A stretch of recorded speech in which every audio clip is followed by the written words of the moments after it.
안녕하세요. 정미용 칼럼입니다. 어제 칼럼에서는 이 김정은 신년사의 의미, 그리고 거기에 희희낙낙하는 이 대한민국 정부, 여권, 그리고 이 김정은 신년사가 개헌하고 또 맞물려 있다는 내용에 대해서 말씀을 드렸습니다. 대북 문제에 관심이 많으신 분들은 대부분 이 김정은의 그 신년사가 무엇을 의미하는지는 다 아시겠지만, 그래도 혹시 잘 모르시는 분들을 위해서 어제 설명을 잠깐 드렸었는데요. 오늘은 이 내용이 너무나 중요하기 때문에, 그리고 지금 조선일보가 그 사설을 통해서 개헌 바람을 잡고 있기 때문에 제가 오늘 다시 또 한 번 더 말씀을 드리고자 합니다. 오늘은 이 김무성 조선일보 세력이 추구하는 그 헌법 개정, 이 개헌이 어째서 김정은을 돕는 개헌이 될 수밖에 없는지 말씀을 드리려고 합니다.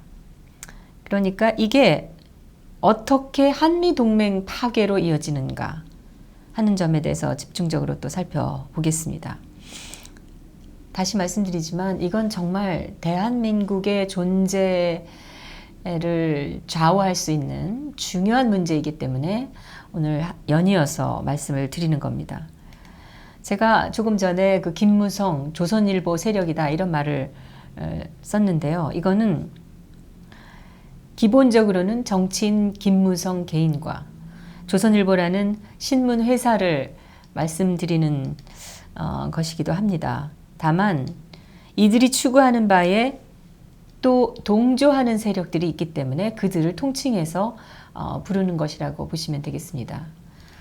요즘 김무성 씨가 뭘 하는지 잘 모르시는 분들이 많으실 겁니다. 거의 그 사람의 동정이 보도되지 않고 있기 때문이죠. 그렇지만 우리는 이 사람이 지금 뭘 어떻게 하고 있는지를 알아보고 예의주시해야 된다고 생각을 합니다. 지난 칼럼에서 말씀드렸듯이 조선일보는 지난 몇 년간 누가 보더라도 정치인 김무성 씨를 밀어주는 그런 보도를 계속해 왔습니다. 김무성 씨는 많은 분들이 기억하시겠지만 김영삼 키즈라고 속칭 부를 수 있습니다. 이 김영삼 전 대통령, 이 YS계의 막내였고 YS를 모시고 오랜 기간 정치를 했습니다. 대부분의 정치인들의 꿈은 사실 대통령이 되는 것이죠. 그리고 이 대통령이 될 꿈을 갖지 않고 이 정치를 하는 사람들은 금방 그 정치 역정이 끝나고 마는 것도 우리가 볼 수가 있습니다. 이 김무성 씨도 역시 꿈이 대통령이었을 거라고 저는 생각을 하는데요. 그리고 그 주변에 있는 웬만한 사람들은 다 그렇게 알고 있는 사실이죠. 본인이 그렇게 말을 여러 번 했었으니까요. 그런 김무성 씨가 2016년 말에, 재작년 말에 탄핵 정국이 들면서 돌연 대통령 불출마 선언을 했습니다. 조선일보는 틈날 때마다 대통령제를 바꾸는 개헌을 하자 이런 주장을 폈었죠. 사설을 통해서나 또는 무슨 칼럼을 통해서나 그런 보도를 여러 번 했었는데, 박근혜 정권 당시에는 대통령제를 바꾸자 이런 개헌 얘기보다는 김무성 세력이 적대시하는 세력에 대해서 비판을 많이 했었습니다. 당시 이 김무성 세력이 가장 날을 세우고 적대시했던 세력은 좌파가 아니었습니다. 바로 박근혜 정권이었습니다. 이 김무성 세력은 박근혜 정권 초부터 자기들이 뽑았던 정권에 대해서 날을 세웠던 것입니다. 김무성 씨는 YS를 사실 배신이라고까지 할 수는 없지만 배신이 아닌 배신을 하면서 박근혜 의원 쪽에 붙었던 사람이죠. YS가 박근혜 대통령에 대해서, 당시 박근혜 의원에 대해서 상당히 비판과 적대적이었다는 것은 기억하고 계실 겁니다. 그런 인물이 어째서 YS를 그렇게 배신을 한 데 이어서 또 박근혜 대통령까지 배신하게 되었을까? 우리는 이걸 생각해 봐야 됩니다. 이 박근혜 정권 초에 강성 노조 세력을 바로잡기 위한 전 단계로 우선 철도 노조를 좀 바로잡으려고 했었죠. 기억하실 겁니다. 당시 철도 노조가 거의 궁지에 몰렸었는데 민주당 측이 김무성 씨에게 일종의 SS를 쳤다. 그리고 그래서 철도 노조가 건재하게 되었다는 점도 기억하실지 모르겠습니다. 이 점은 제가 이 칼럼에서도 말씀을 드린 바 있는데요. 그러면 이제 다시 이 김무성 씨가 언제부터 박근혜 대통령과의 사이가 틀어졌는가? 이거는 이른바 그 세종시 이전을 놓고 그 문제부터였다라고 말씀을 제가 전에도 드렸었습니다. 세종시 이전 문제에 대해서도 뭐 저는 또 말씀을 드릴 예정입니다만은 아무튼 과거 이명박 정권은 세종시 이전 문제, 자기들이 그 말하자면 일종의 자충수였다고 할 수 있는 이 세종시 이전 문제를 해결하기 위해서 묘책을 내놨었는데 그 묘책이라는 게 친이계인 당시 박희태 한나라당 대표를 통해서 친박계 마음을 좀 움직여 보려고 했었던 것이죠. 그렇다면 어떻게 움직이려 했었는가? 이 김무성 의원을 당시 한나라당 원내대표로 추대하려고 했었던 겁니다. 그러나 정당한 절차를 거치지 않고 이렇게 파벌간의 야합으로 대표를 세우는 것은 뭐 당원이나 당규에 어긋나는 것이고 그거 뭐 상식적으로 많은 다른 그 당원이나 또 국회의원들 사이에서 받아들여지기 쉽지 않은 일이죠. 그래서 박근혜 전 한나라당 대표는 친이계가 김무성 씨를 한나라당 원내대표로 추대하려는 것에 반대했습니다. 그때 김무성 씨는 분명히 친박으로 이렇게 구분이 될 수 있는 그런 사람이었는데도 그랬습니다. 이 친이계의 김무성 추대 계획에 대해서 다수 의원들은 이거는 이 김무성 씨가 친박 의원들 사이에 일종의 좌장 비슷한 그런 위치에 있었기 때문에 박근혜 계파 분열 공작이라고까지 얘기를 했었고 그럼에도 불구하고 당대표로 이렇게 절차를 밟지 않고 추대되는 것에 대해서 긍정적 반응을 보였던 김무성 의원 자체에 대해서 이제 정체성을 의심하기 시작하게 됩니다. 그런데 이 김무성 의원과 가까운 세력 쪽에서는 또 박근혜 전 대표가 김무성 의원을 견제하는 것이다 라고 또 말을 하기 시작했죠. 그러면서 이 정치인 박근혜와 김무성의 사이가 벌어지기 시작한 것이죠. 한마디로 말하면 원칙을 지키고자 했던 박근혜 그 한나라당 대표와 또 뭐 어쨌든 당대표가 되고 싶었던 김무성 씨가 이제 멀어지게 되는 계기가 바로 이 점이었습니다. 아무튼 박근혜 정권이 들어선 이후에 김무성 의원은 자기가 나서서 도와서 정권을 잡았음에도 불구하고 사사건건 정권에 날을 세웠죠. 조선중앙동아일보 다 마찬가지였습니다. 아마 우리나라 대통령 중에서 주류 신문 아니 모든 언론으로부터 당선 초에 그 허니문이라고 하는 그 일종의 그 당선자를 좀 봐주는 그 허니문 기간을 무시당하고 처음부터 그저 얻어맞기만 했던 대통령은 박근혜 대통령밖에 없지 않나 그런 생각이 듭니다. 그 정도로 언론이 박근혜 정권 초부터 흔들어댔습니다. 하긴 뭐 이미 언론의 60-70% 가까이 좌편향되어 있었기 때문에 초부터 모든 언론이 정권을 견제를 하고 공격을 했었죠. 물론 뭐 정권 초에만 그런 건 아니었습니다. 내내 그랬습니다. 심지어 대선 기간 동안에 그러니까 문재인 씨와 경합을 하던 대선 기간 동안에도 언론은 박근혜 후보에게 대단히 비우호적이었습니다. 저는 당시 그 종편 방송에 논객으로 토론 프로그램에 출연하고 있었기 때문에 잘 알고 있습니다. 이 박근혜 대통령 역시 또 주류신문에 대해서 불신이 컸었죠. 왜냐하면 그 전에 대통령 선거, 그러니까 이명박 대통령과 대선 후보 자리를 놓고 경선을 벌일 때 그 주류 언론이 완전히 MB 쪽에 기울여서 편파적으로 보도를 했었기 때문입니다. 이 언론이 왜 그렇게 박근혜 대통령에 대해서 비우호적이고 견제를 했었는가에 대해서는 또 나중에 자세하게 말씀을 드릴 그 기회가 있을 거라고 생각이 됩니다. 이 MB와 박근혜 대통령이 대선 후보 경선을 할 당시에 MB 쪽에서는 최시중이라는 사람을 영입을 합니다. 잘 아시죠? 이 최시중 씨는 나중에 방송통신위원회 위원장으로 임명이 되고 이 언론계 미디어 쪽에 뭐 막강한 권력을 갖게 됩니다. 이 최시중 씨는 원래 동아일보 기자였었죠.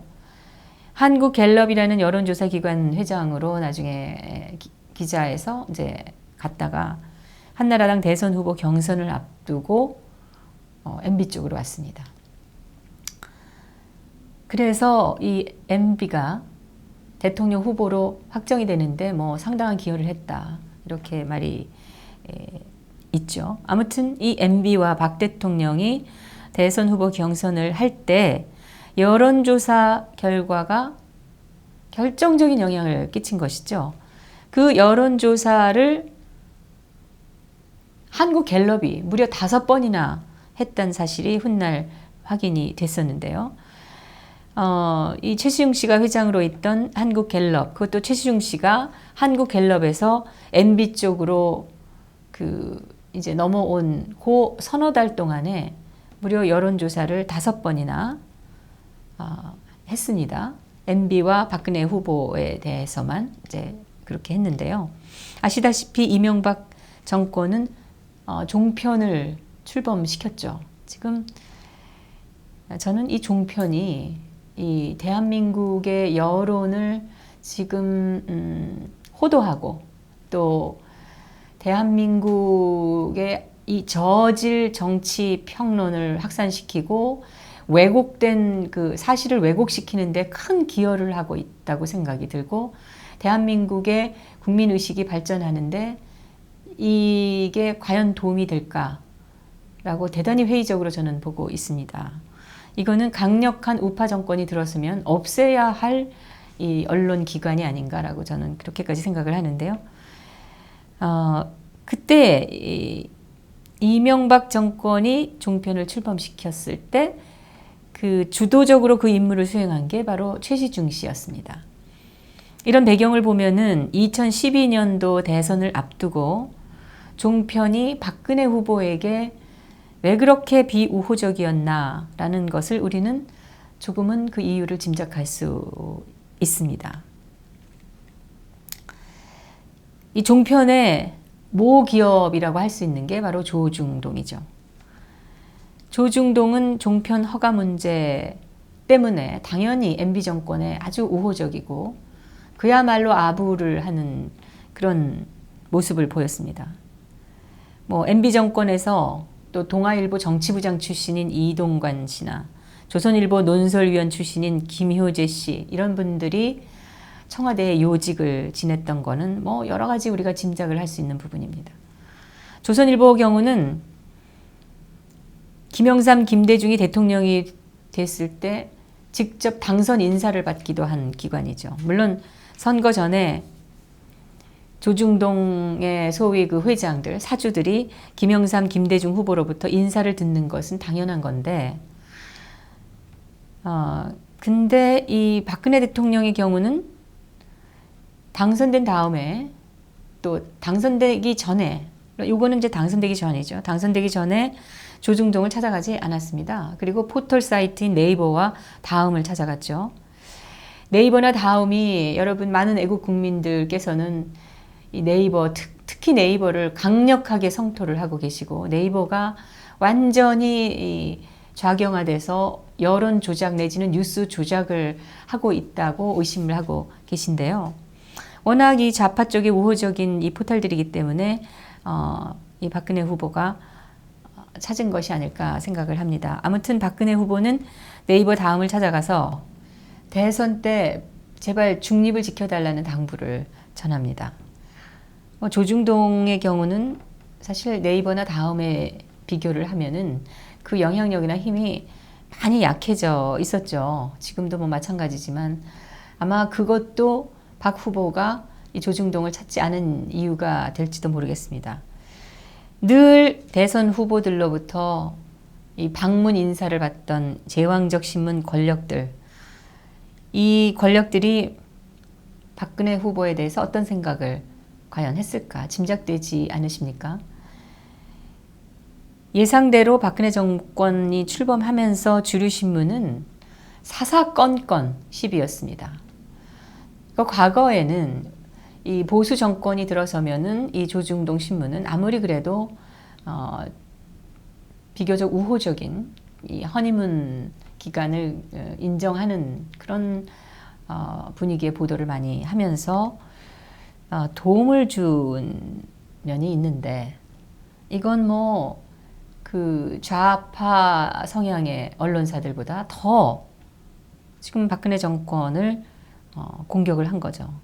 여기에는 소위 그 친이계 세력들이 대거 가담을 했습니다. 그 분위기를 뒷배로 생각을 했었던 건지는 모르겠지만 김무성 세력도 좌파보다는 박근혜 정권에게 날을 세웠습니다. 그러니까 이게 주객이 전도된 게 아니겠습니까? 박근혜 정권에 대한 김무성 세력의 날 세우기. 말하자면 이 목리부리기는 실은 내각 임명권이라든지 공공기관장 임명권 등을 좀 나눠 먹자 여기에 다름 아니었었습니다. 권력 나눠 먹기 얘기죠. 그렇지만 박근혜 대통령과 김무성 의원, 유승민 의원 등은 애당초 이념이나 가치관이 다른 사람들이죠. 박 대통령이 김무성, 유승민과 이념 가치관이 달라서 너무 달라서 이들과는 어떤 그 도모를 할 수가 없었던 것입니다. 이것을 두고 언론은 대통령이 권력을 독점한다, 모든 걸 독식한다는 등 연일 비난을 했습니다. 아니 국민이 뽑은 대통령이 불법이 아닌 자기 권한 내에서 자기의 그 소신과 정책을 실행하기 위해서 자기와 같이 일할 기관장들, 내각들을 임명하고 권력을 정당하게 행사하는 것임에도 불구하고 이들은 연일 이 박근혜 대통령을 핥혔죠. 희한한 거는 사실 MB는 재임 중에 주류 신문들로부터 뭐 제왕적 대통령이니 하는 소리를 결코 듣지 않았다는 것입니다. 근데 따지고 보면은 박근혜 대통령은 사실 대통령직을 수행하면서 그렇게 절대적인 권력을 갖지 못했다고 할 수가 있습니다. 그럼에도 불구하고 매일 제왕적 대통령이니 독선적이니 이런 얘기로 공격을 많이 받았죠. 이거는 제가 생각하기에는 당선될 때의 무슨 공신이라든지 언론에서 주류 언론에서 추천하는 인물들 이걸 이제 어떤 중요한 자리에 등용을 하거나 청탁 같은 걸 잘 들어주었기 때문에 그래서 MB가 그렇게 공격을 안 받은 것이 아닌가 이렇게 생각이 듭니다. 저는 우리 언론이 자기네 그 부탁을 들어주지 않는 그 그러니까 청탁을 무시하는 그런 지도자에게는 독재적이라고 주장을 한다고 생각을 합니다. 조선일보의 송희영 사태는 여러분 많이 기억하시겠죠. 언론인들이 얼마나 부패하고 비윤리적일 수 있는가를 단적으로 보여준 사건이었습니다. 근데 이 사태를 보면서 우리는 많은 생각을 하게 됐는데요. 그게 이제 네 번째 권력이라고 취급되는 그 언론, 제4부 권력, 이 언론, 그 언론이 소위 민주화 시대 이후에는 정치에 개입을 한다든지 막후해서 그 주무르는 그런 강력한 힘이 되어 있었던 겁니다. 이들이야말로 배후의 제왕적 권력을 누리고 있는 집단이 아닌가 그런 생각을 또 하게 되는데요. 이 언론들이 권력을 부리는 짓을 하지 못하게 될 때 이들은 독재니 제왕적 그 대통령이니 하면서 이 대통령제를 바꿔야 한다는 등 이 개헌을 떠든다는 것을 우리는 좀 기억할 필요가 있습니다. 분명히 알고 계셔야 한다고 저는 생각합니다. 어쨌든 조선일보는 김무성에 대해서 매우 우호적이었었고 박근혜 정권은 늘 나를 세우고 공격을 하고 같은 편임에도 불구하고 도움을 주지 않는 이 김무성 세력 때문에 애를 많이 먹었고 이거는 세월호 문제라든지 또는 공무원 연금법 개정 등에서 확연히 드러났었죠. 공무원 연금법 그 개정 문제에 대해서는 조만간 제가 심층적으로 짚어볼 것을 말씀드립니다. 오늘은 일단 이 개헌 문제에 대해서 이 조선일보 세력의 성원을 등에 입고 김무성, 유승민 세력이 세월호 사고라든지 공무원 연금법 개정을 놓고 이 박근혜 정부에서 추진하는 것보다 훨씬 더 좌파적 그 주장에 기울어서 결국은 이 유명무실한 그런 공무원 연금법 개정과 거의 악법에 다름없는 이 세월호법을 만들게 하는 주역을 했다라는 것을 말씀드립니다. 그렇게 이 김무성 세력과 박근혜 정권은 계속 불협화음으로 이어갔습니다. 물론 조중동의 박근혜 정권 때리기도 쉬지 않고 계속되었습니다. 친이계 그리고 주류신문의 이런 전방위적 반박근혜 정권 여론 조성에 의해서 법조계라든가 재계라든가 심지어 보수 우파 내에서까지 박근혜 정권의 반감을 갖게 될 정도가 됐고 이 친이계와 주류신문은 박근혜 정권을 온갖 구실로 교묘하게 지능적으로 씹어대서 그야말로 박근혜 대통령을 고립무원의 상태로 만들어 갔습니다. 이런 연유로 해서 탄핵이 그렇게 불법적이고 무도하게 이게 국회에서 통과가 되고 정말 헌법 자체를 어기고 터무니없는 그런 이유로 헌법재판소가 대통령 탄핵안을 대통령을 파면시켰을 때 그게 여론에서 또 쉽게 받아들여질 수 있었던 것도 이렇게 몇 년간에 걸친 집요하고 지능적인 이런 당내의 반박근혜 세력 그리고 이 주류 신문들의 여론 조성이 큰 역할을 또 담당을 했었다고 저는 생각을 합니다. 이 박근혜 대통령은 2012년 총선 때 공천에 개입을 하지 않았죠.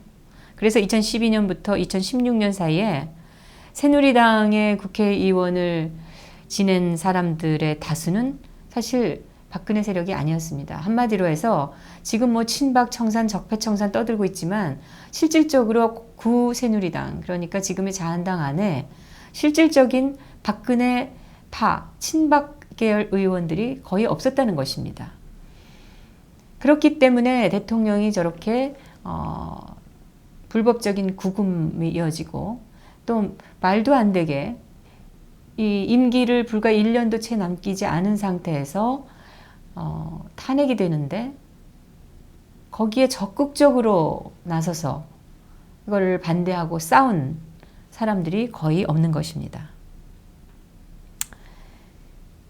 이 점은 제가 정명 칼럼에 지난번에 세세히 말씀을 드렸고요. 이 새누리당에는 실질적으로 김무성 세력이 많았습니다. 그래서 친박 의원으로 구분되는 그런 국회의원 그 자들도 뒤에서는 이 김무성에게 잘 보이려고 무진 애를 쓴 정황들이 많이 있습니다. 그것 때문에 박 대통령은 2016년 그 총선 때에 비로소 좀 선거에 개입을 해서 자기를 이 임기 중에 좀 도와줄 수 있는 사람을 공천을 해보려고 시도를 했었던 거라고 저는 생각을 합니다. 근데 말하자면 그게 이제 새누리당에서 여당인 새누리당이 대통령이 그토록 나라의 미래를 위해서 하고 싶어 했던 이 공무원 연금법을 개정하는 문제를 전혀 뭐 도와주질 않으니까 이제 이 당 안에 정말 이제는 내 정책을 믿고 지지해 줄 사람들이 필요하다라는 생각을 하게 되었겠죠. 그러니까 일 좀 해보려고 정권의 우호적인 의원이 좀 많이 당선되도록 신경을 좀 쓴 건데요. 이 박근혜 대통령이 당시에 했던 그 정도의 개입은 과거의 그 대통령들이 선거 때마다 자기 사람을 심기 위해서 공천에 관여했던 것에 비교하면은 정말 세 발의 피라고 할 수 있습니다. 이걸 두고 조중동이 거의 그야말로 이 공천이 진행되는 그 수십 일 동안 매일 도배를 하다시피 박근혜 대통령을 비난했습니다. 그리고 친박 세력을 극렬하게 비판을 했죠.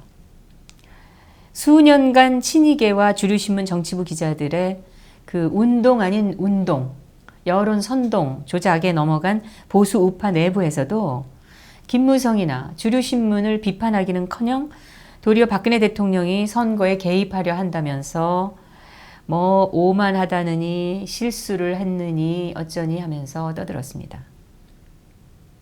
그 결과 다수 보수 성향 시민들이 새누리당 내분에 너무 실망을 해가지고, 그러니까 언론이 그렇게 보도를 하니까 새누리당에 엄청난 내분과 뭐 정말 비리가 대단하게 있는 것처럼 오해를 해가지고 투표를 하러 가지 않았다고 돼 있습니다. 그래서 보수 쪽 투표율이 너무 낮아서 그때 여소야대가 되어버렸습니다.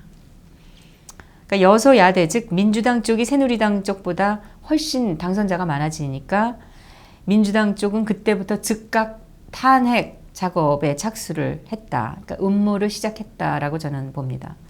주류 언론도 이 틈에 대통령 끌어내리기에 골몰했죠. 여기에 김무성, 유승민 세력이 적극 부역을 했고 여야를 막론한 거의 모든 정치권과 거의 모든 언론 그리고 노동계가 이심전심으로 묵시적 총단결에 들어가서 특히 그 박근혜 김관진 라인의 강력한 이 대북 정책 때문에 궁지에 몰린 북한이 또 고사 직전이 되니까 아주 발악을 했습니다. 당시에 그 노동신문의 일면 헤드라인이 박근혜를 탄핵하라 이러고 대대적으로 선동을 하지 않았습니까? 그러니까 이 남한에 있는 종북 세력들이 말하자면 지난 수십 년간 자기들이 쌓아왔던 좌경적의 그 에너지, 반국가적 에너지를 모두 쏟아내서 총단결을 한 거죠. 이 박근혜 대통령 몰아내기에. 박지원 씨가 얼마 전에 실토했던 것처럼 박 대통령 탄핵은 김무성이 금메달감이고 박지원이가 은메달이었습니다. 즉 김무성과 박지원이 교감을 했다는 의미입니다. 이 두 사람은 사석에서도 상당히 절친하다고 이미 다 알려져 있기 때문에요. 그렇게 해서 결국 박근혜 대통령은 탄핵을 당했고 죄가 확정되지도 않은데 끌어내려져서 감옥에 들어가게 됩니다. 여러분, 김무성이 2016년 탄핵 정국에서 대통령이 앞으로 절대 출마하지 않겠다라고 선언한 것은 대승적 결단이 아닙니다. 이거는 김무성으로서는 부득이한 선택이었었습니다. 박 대통령 지지자가 엄청난 현실에서 탄핵에 앞장섰기 때문에 이 대선 후보로서 보수층 다수의 지지를 받는다는 것은 애당초에 불가능하다는 것을 본인도 깨달았기 때문에 어쩔 수 없이 발표를 했던 것이라고 저는 생각합니다. 그래서 그는 이제 본격적으로 내각제를 향해서 나가게 됩니다. 조선일보 세력도 그 이후에 틈만 나면은 이게 대통령제가 제왕적이니 뭐니 하면서 개헌을 외쳤습니다. 더군다나 이 대통령에 대한 수십 가지의 그 허위 보도와 거짓 사실들이 언론을 통해서 무차별적으로 일방적으로 쏟아지면서 이 박근혜 대통령에 대한 신뢰를 잃게 된 많은 이 국민들에게 대통령제가 문제였기 때문에 이런 일이 터진 것이다 라는 식의 여론 호도를 하기 시작한 것이죠. 이런 분위기 속에서 박 대통령이 망해가는 한나라당을 대치해서 새롭게 만들었던 새누리당은 친이계와 김무성 세력 그리고 주류 신문에 의해서 무참하게 붕괴되고 갈라서고 맙니다. 지금 마치 좌파들이 이승만, 박정희 두 대통령의 역사를 말살하듯이 새누리가 말살되어진 것입니다. 그러면서 정체성 애매한 자유한국당이 만들어졌고 홍준표라는 인물은 그 연장선상에서 간택이 되었습니다. 제가 왜 간택이 되었냐고 말씀을 드리냐면 여러분 다 아실 겁니다. 홍준표는 일종의 그 어부지리로 자유한국당 대선 후보가 됐고 조선일보 세력, 그 김무성 세력이 뒤에서 이 코치를 한 것인지 지금 홍준표 대표 역시 2018년 올 6월에 있을 이 지방선거 때 개헌 투표를 해야 한다라는 것을 공약으로 내걸기까지 했습니다.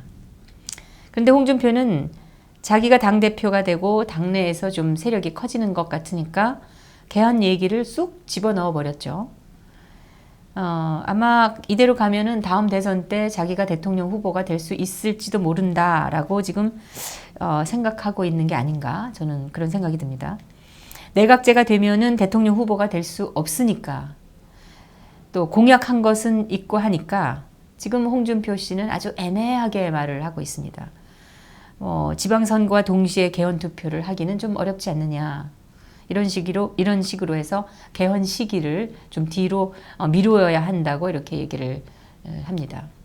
그런데 김무성이 다시 등장을 하죠.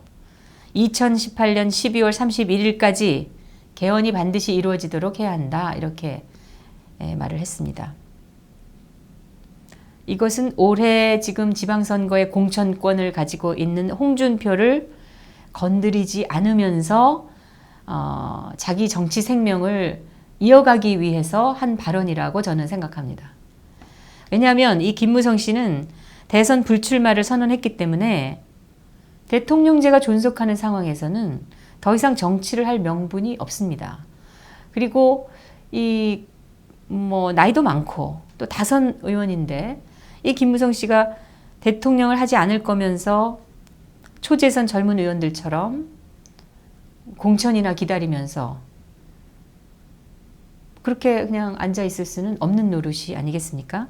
그러니까 내각제로 정치 구조가 근본적으로 바뀌어야 김무성은 정치를 계속할 명분을 가질 수가 있고 또 그 이전에 누렸던 그 권력을 보수 국민들의 이 탄핵 배신 세력이라는 소리 안 들으면서 보수 국민들의 표를 의식하지 않으면서 자기 정치 생명을 그 권력을 유지할 수가 있는 것입니다.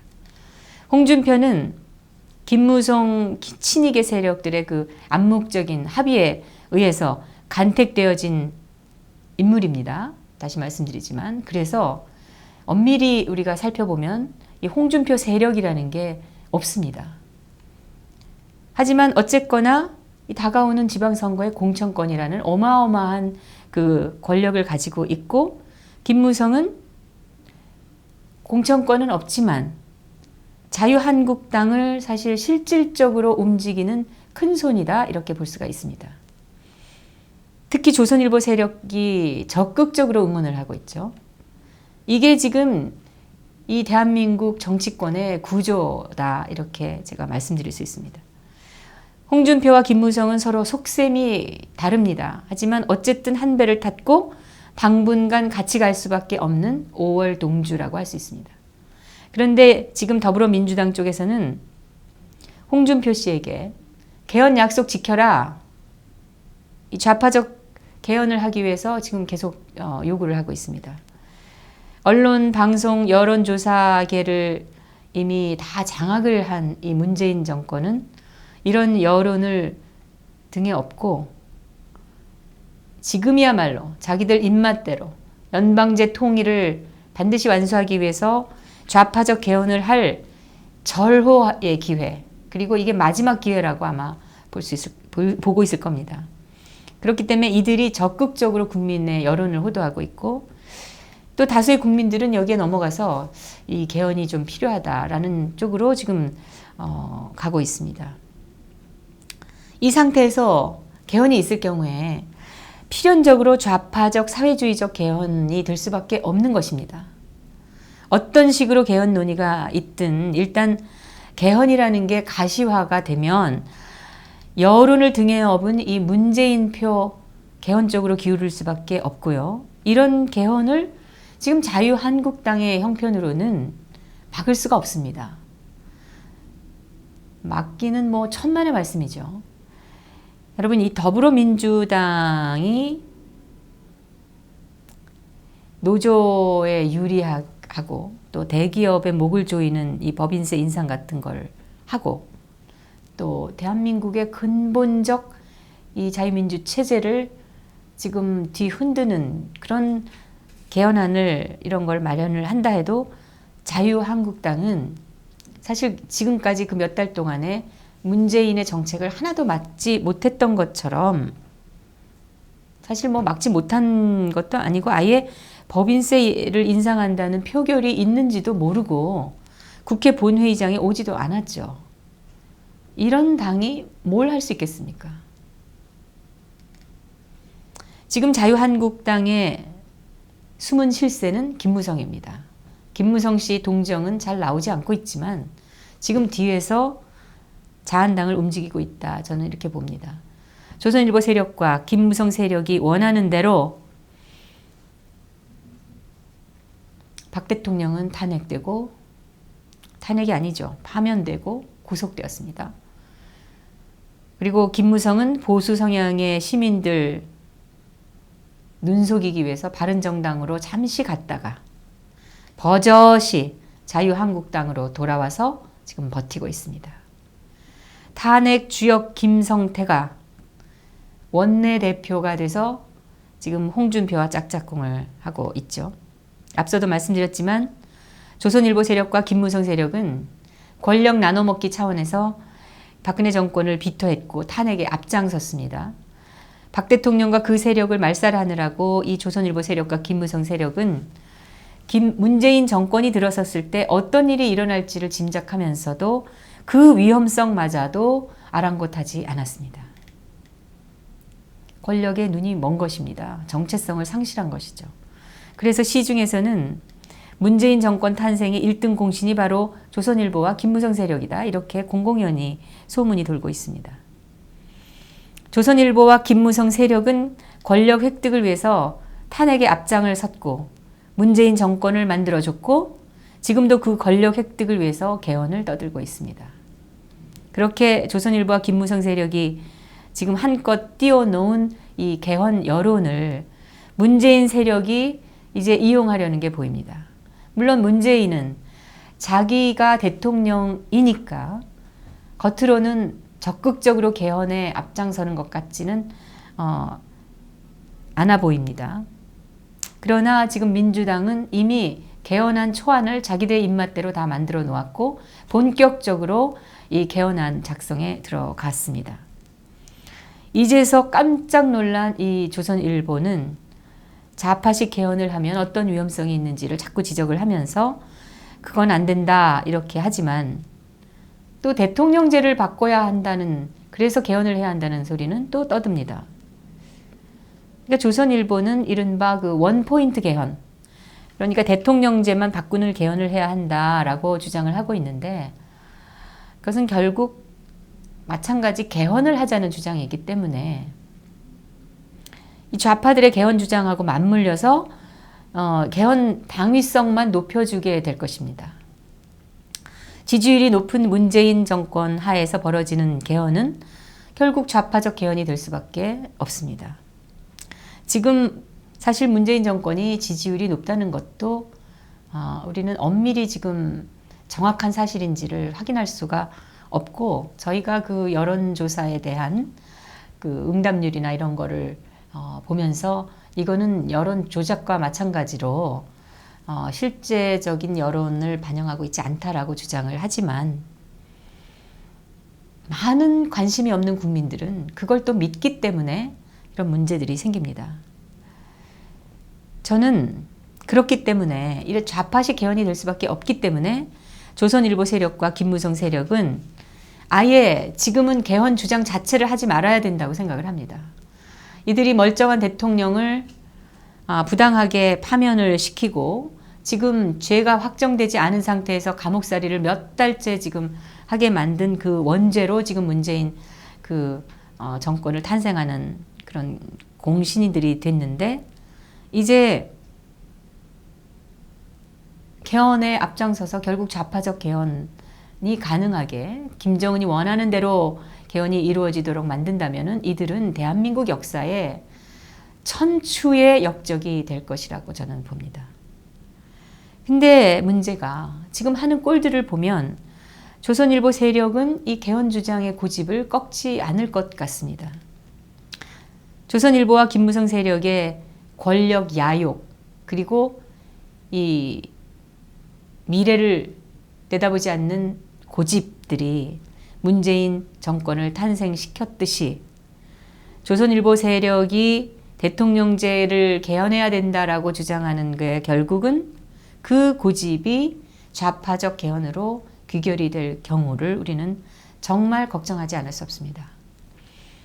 이 조선일보 세력과 김무성 세력 그리고 홍준표 세력은 이 자기들의 권력 유지를 위해서 박근혜 대통령도 출당을 했고 탄핵을 주도한 세력의 결국은 자유한국당을 장악하도록 만들었고 그랬습니다. 좌파 정권의 이 무지막지한 전횡도 적극적으로 막지 않고 지금 오직 당권에만 골몰하고 있는 게 홍준표입니다. 이런 사람들이 개헌 문제를 놓고 문재인 정권과 흥정을 할 경우에 어떻게 되겠습니까?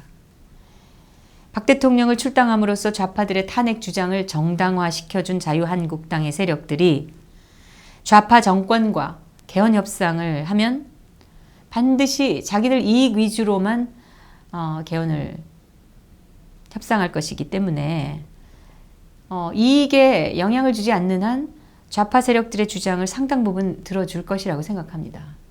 좌파들의 말장난, 단어 바꾸기 장난에 아마 놀아날지도 모르겠습니다.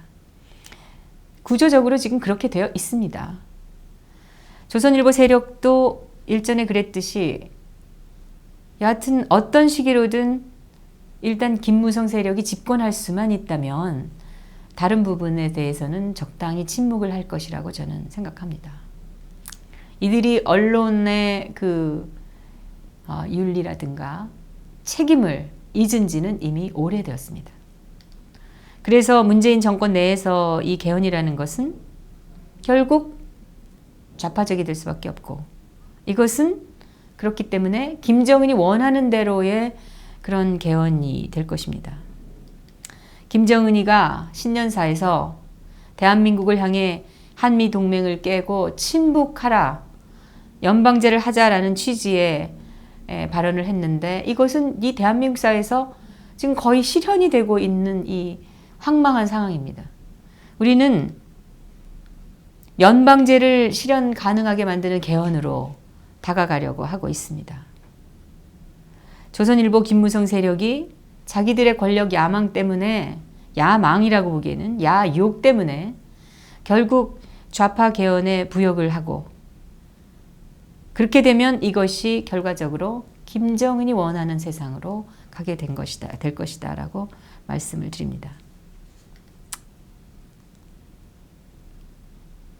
이것이 여러분 개헌 바람을 초기부터 잡아야 할 이유입니다. 다시 한번 간청드리지만 우리 국민들이 이 잘못된 개헌 시도의 본질을 아시고 개헌은 말이 안 된다고 초기부터 잡아야 된다고 생각합니다. 그래서 국민들께서 반드시 그렇게 해주시기를 다시 한번 부탁드립니다. 정미용 칼럼이었습니다.